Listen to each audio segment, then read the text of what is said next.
자, 4강 삼국의 성립과 발전 두 번째 파트입니다. 이쪽은 각 나라의 전성기 구별하는 파트라고 보면 될 것 같아요. 고구려부터 볼게요. 광개토대왕부터 나옵니다. 너무너무 중요하죠. 고구려는 광개토대왕과 장수왕 때 전성기인데 한마디로 땅 따먹기 귀재들이라고 보면 돼요. 광개토대왕은 우리 앞서 400년 사건 기억나죠? 신라에 쳐들어온 왜를 무찌르기 위해서 도와주러 갔었죠. 그것이 끼친 영향과 함께 정리했었습니다. 그 위에 광개토대왕이 영토를 확장합니다. 북쪽으로는 요동과 만주 지역을 차지했고 남쪽으로는 한강 북쪽까지 왔었습니다. 아쉽게 한강까지 먹지 못했지만 한강 바로 직전에 멈췄던 왕이 광개토대왕이에요. 땅을 워낙 많이 먹었기 때문에 이름 자체가 광개토, 넓은 땅을 차지했었다는 뜻이죠. 그래서 자부심 엄청납니다. 그래서 연호를 제정했어요. 영락이라는 연호를 제정합니다. 연호가 뭔지는 우리 역사 시간 때 계속 나오기 때문에 정리해야 되는데 옛날 황제들, 왕보다 윗단계의 황제들만이 쓸 수 있었는데 지금은 2022년 이런 식으로 서기 날짜를 따지잖아요. 근데 이 당시 때 황제들은 자기의 연호로서 날짜를 따졌어요. 그래서 영락 1년, 영락 2년, 영락 3년 이런 식으로 자기만의 연호에 1년, 2년을 붙여서 날짜를 세기 시작했는데 어떤 세계관이죠. 그들의 천하의 세계관. 자기가 세계의 중심이다라는. 근데 이거를 최초로 쓴 것이 우리 광개토대왕이에요. 엄청나죠. 쩔어요. 광개토대왕이 우스개지만 땅 따먹고 갈증나잖아. 그래서 먹었던 음료수가 뭐래요? 선생님 수업 중에 많이 농담했지만 게토레이, 광개토레이라고도 하죠. 자, 농담입니다.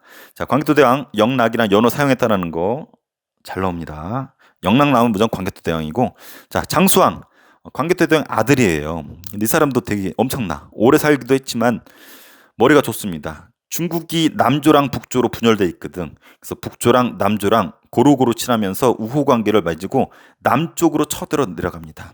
그래서 남진 정책이라고 해요. 남쪽으로 진격을 한다. 왜냐면 왕으로 황제죠. 황제로 즉위해서 보니까 북쪽은 아버지가 이미 다 땅을 차지했어. 더 이상 갈 곳이 없어요. 그래서 남쪽으로 업적을 세우기 위해 남쪽으로 진출하는데 수도를 바꿉니다. 평양.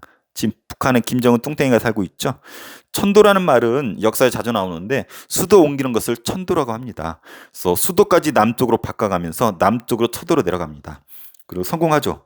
백제의 수도였던 한성을 함락시키고 한강을 차지해요. 선생님 앞서 한강 차지하면 전성기라고 그랬었죠. 그래서 고구려 전성기는 장수왕, 그리고 그 당시 백제왕이었던 계로왕을 죽입니다. 옆에 계로왕 나오죠. 죽어요.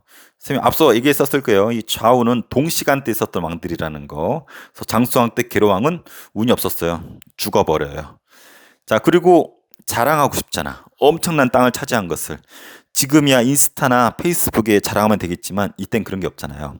그래서 돌에다 새겨서 자랑했는데 잘했어요. 지금까지 남아있어요. 비석을 세웁니다. 그래서 광개토 대왕릉비랑 충주 고구려비. 선생님 맨날 장난하는 게 광개토 대왕릉비는 광개토 대왕이 설립했다. 틀린 말입니다. 아들이었던 장수왕이 아버지를 자랑하고 싶었나 봐. 그래서 고구려 이 비석은 다 장수왕이 건립을 했습니다. 자세한 건 이따 보기로 하고, 자, 백제 한번 볼게요. 백제는 장수왕이 아까 남진 정책으로 평양으로 수도 옮겼잖아요.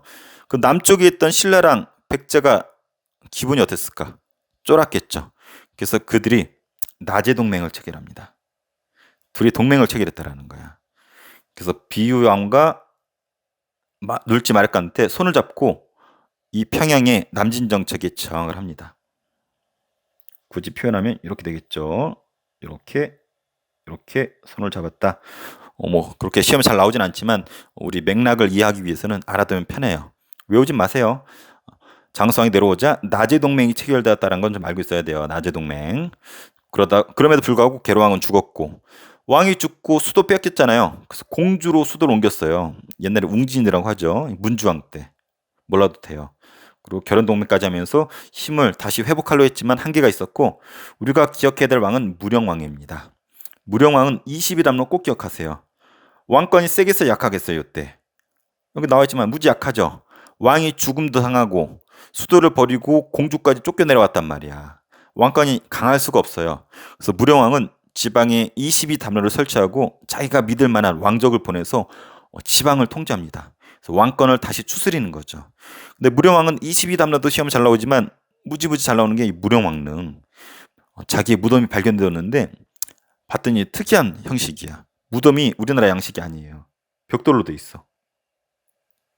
그래서 벽돌 무덤인데 이 양식은 중국 양식이에요.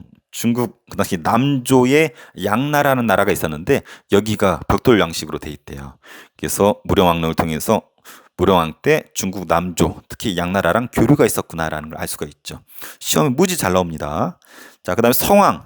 성왕 때 다시 한번 부흥을 이끄는데 이 사람은 대단한 왕이기도 하지만 좀 불쌍한 왕이기도 해요. 일단 수도를 부여로 바꿉니다. 옛날에 사비라고 불렀죠. 사비로 옮기고 국호, 나라 이름을 남부여로 바꿔요. 수도 한번 변천된 거 볼까요? 삼국의 수도 왼쪽에 나오는데 백제는 수도를 2번 바꿨습니다. 한성, 웅진, 사비. 그래서 이거 시험에 무지 잘 나오고 작년에 선생님 주관식으로 냈었어요.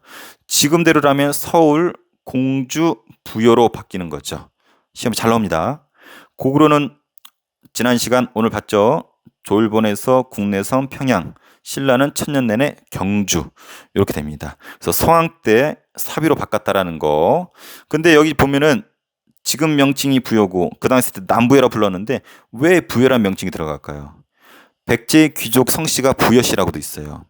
우리 앞서 배웠지만 여기 부여에서 고구려로 계승이 되었고 고구려에서 백제로 계승이 되었잖아요. 그래서 보면은 백제, 고구려, 부여 거슬러 가면 백제는 부여 계통이죠. 그래서 부여란 표현이 나오는 거예요. 그 다음에 이런 것도 정비했고 요거 알아두세요. 신라와 연합해서 한강을 차지합니다. 아까 장성왕 때 한강 빼앗겼죠. 근데 성왕이 이것을 다시 차지합니다. 신라랑 아까 낮에 동맹 체결했었죠. 그 연장선상에서 한강을 차지했는데 문제는 이때 신라 왕이 진흥왕인데 배신합니다. 신라가 배신하고 이 한강을 빼앗아 갑니다. 그래서 진흥왕 업적이 여기 한강 진출 나와 있죠. 배신의 결과예요. 좀 괘씸해 선생님 봤었을 땐. 그래서 성왕 입장에서 기분이 어때? 아주 기분 더럽겠죠. 손잡았는데 파기하고 한강을 빼앗아 갔잖아. 화가 난 성왕이 신라에 돌격해 갑니다. 그러다가 관산성 전투에서 이 왕이 목이 잘려요. 그래서 전사당합니다. 그러면서 낮의 동맹은 결렬이 되면서 신라는 성왕 때 다시 한번 부흥을 하다가 왕의 죽음으로 다시 몰락하기 시작하죠. 자, 신라 볼게요. 신라는 지증왕 때 또 전성기 오기 시작하는데 최초예요. 최초로 신라로 나라 이름 바꿨고 최초로 왕을 사용했었고 최초로 우경을 시작했고 최초로 우산국을 정벌 했습니다. 그래서 지증왕은 1등 성애자라는 거 기억해 주면 좋을 것 같아요. 우경은 소우자예요. 소로 바꾸는 게 이때 시작되었고 우산국은 지금 울릉도입니다. 이사부 장군 들어봤죠? 이사부 장군을 보내서 울릉도를 이때 차지했었고 독도가 바로 옆에 있기 때문에 독도도 이때 차지했었을 걸로 우리 추정하고 있죠. 그래서 우리 독도 교육할 때 항상 나오는 것이 신라 장군 이사부 나오잖아요. 이때예요. 그다음 버풍왕 율령 이때 반포했고 골품제도 지난 시간 다음 시간에 배울 거예요. 그다음 불교를 공인했고 금관가에 정복했고 알아두세요. 특히 불교 공인인데 2차돈이라는 사람을 죽입니다. 2차돈이 불교를 퍼뜨리고 싶은데 신라 지역은 이 불교가 좀 반발이 심했어요. 귀족들이 반대를 해. 그래서 2차돈이 법황한테 건의를 하죠. 제 목을 치십시오. 기한 현상이 일어날 텐데 그걸 보면은 불교를 믿게 할 수 있을 것 같습니다. 그래서 실제로 2차돈의 목을 치니까 하얀 피가 샘솟고 하늘에서 꽃비가 내렸다고 하죠. 그래서 불교 공인 공적으로 인정된 것이 법홍왕 때라는 거. 신라의 제도, 신분제도, 골품제도는 다음 시간에 자세히 배울 겁니다. 그다음 진흥왕 영토 확장의 규제입니다. 한강 아까 배신 때리고 한강 차지했고 함경도 대가야도 정복했고 자랑하고 싶겠죠. 이 사람도 뭐 하겠어? 인스타 하겠어? 페이스북 하겠어요? 아니에요. 비석을 세웠는데 이 비석을 순수비라고 해요. 옆에 나와 있지만 순찰하면서 세운 비석이에요. 자기가 차지한 땅을 둘러보면서 기분 좋으니까 세운 비석이에요. 자세히 이따 볼 거고. 그리고 기존에 있었던 화랑들을 국가 군사 조직으로 개편했었고 절도 지었습니다. 쌤 이렇게 노란색으로 표현한 부분은 전성기 때예요. 그래서 고구려의 전성기 광개토대왕과 장수왕 때라는 거 꼭 기억해주고 앞선 장에서는 선생님 지증왕 때 아마 요색으로 표현이 돼 있을 거예요. 그때가 전성기라는 거 공부하면서 염두에 두고 공부하면 편할 거예요. 시험에 삼국의 전성기 무지무지 잘 나옵니다. 그래서 이거 별표 선생님 한 5개쯤 쳐줄게요. 자, 공교롭게도 4세기, 5세기, 6세기 나눠집니다. 백제는 근초광 때예요. 요 지도 무조건 시험에 나옵니다. 그래서 이런 지역에 진출했다. 요서, 산둥, 외 여기 규수 지역이 있어요. 이렇게 진출했었다. 그리고 평양성 공격해서 고구원왕 죽인 거 나오죠. 여기 평양성 공격하는 거 나오죠. 그래서 알아두고 고구려 광개토대왕과 장수왕 때인데 광개토대왕은 요 위쪽 만주 지역 이렇게 차지한 거 이런 게 광개토대왕 때라는 거. 그래서 업적을 광개토대왕 비문본 나오죠. 그 다음에 여기 보면은 한성이 여기 있는데 한성을 차지했어요. 장수왕 때. 그래서 이렇게 내려오죠. 이렇게 한강이 있거든요. 한강을 이때 차지한 거. 그래서 여기 자세히 보면 조금해서 안 보이지만 광개토 대왕 릉비 아버지가 만주 차지한 거. 여기 중원 고구려비 충주 고구려비라고도 해요. 한강 차지한 거 표기가 돼 있죠. 그래서 이런 거는 아버지 업적, 한강 차지는 장수왕의 업적. 그래서 장수왕의 충주 고구려비는 시험에 잘 나와요. 이것부터 볼까요? 고구려 비석 시험 잘 나옵니다. 공통점은 둘 다 장수왕이 건립했다라는 거. 광개토 대왕릉비는 광개토 대왕의 업적을 기록해 놓은 건데 그 밖에 이런 기록들도 있습니다. 자, 충주 고구려비는 선생님 배울 때는 중원 고구려비라 배웠어요. 충주가 우리나라 한반도 가운데 있거든. 그래서 가운데 중자 써서 중원이라고도 불렀어요. 똑같은 말이에요. 근데 특징은 한강 아래에 있어. 근데 거기에 고구려 비석이 있잖아요. 한강 유역 전체를 고구려가 차지한 걸 증거해 주겠죠. 그리고 한반도의 유일한 고구려 비석이라는 거.